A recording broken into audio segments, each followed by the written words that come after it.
Okay, hello all. This video is on the methods of protectionism. So in lessons we've been looking at international trade recently, and we know that international trade can be free, which is free trade, which is when protectionism has been removed. There is no protectionism.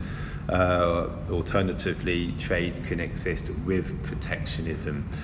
So we're looking at section 2.2.2 part C of the course, which is this bit. So we're going to have a look at definitions for tariffs, quotas and subsidies.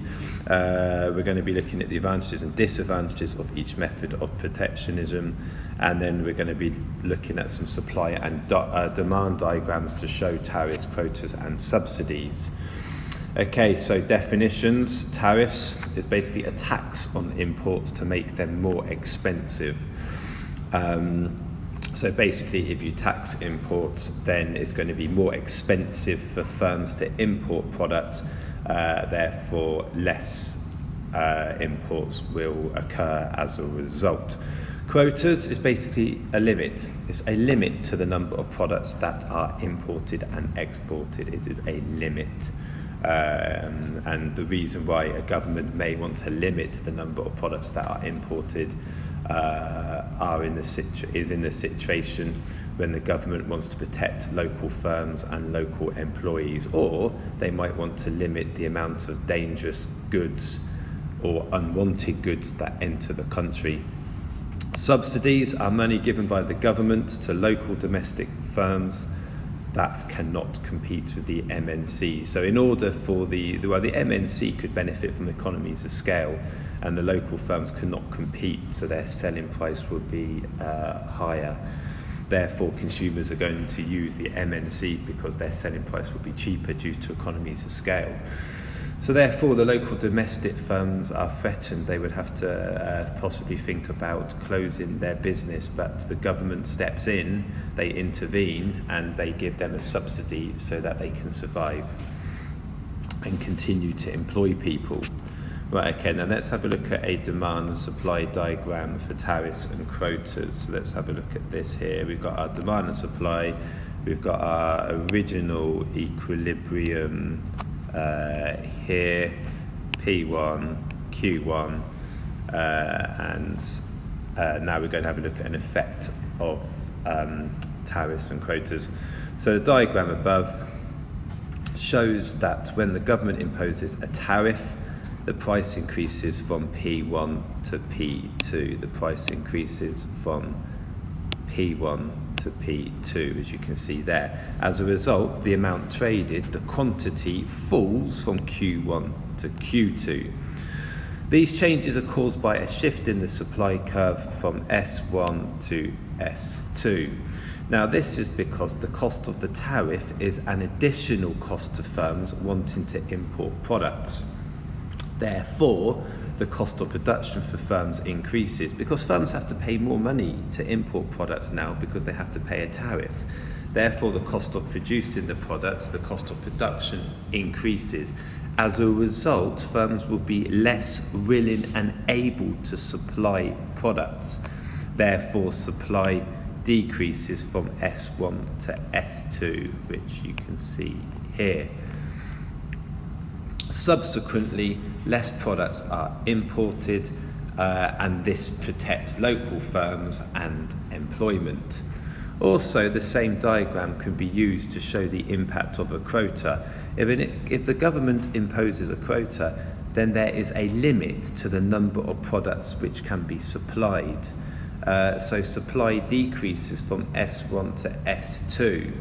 It could be that they were supplying around 10,000 units, but because of the quota, they can only supply 5,000.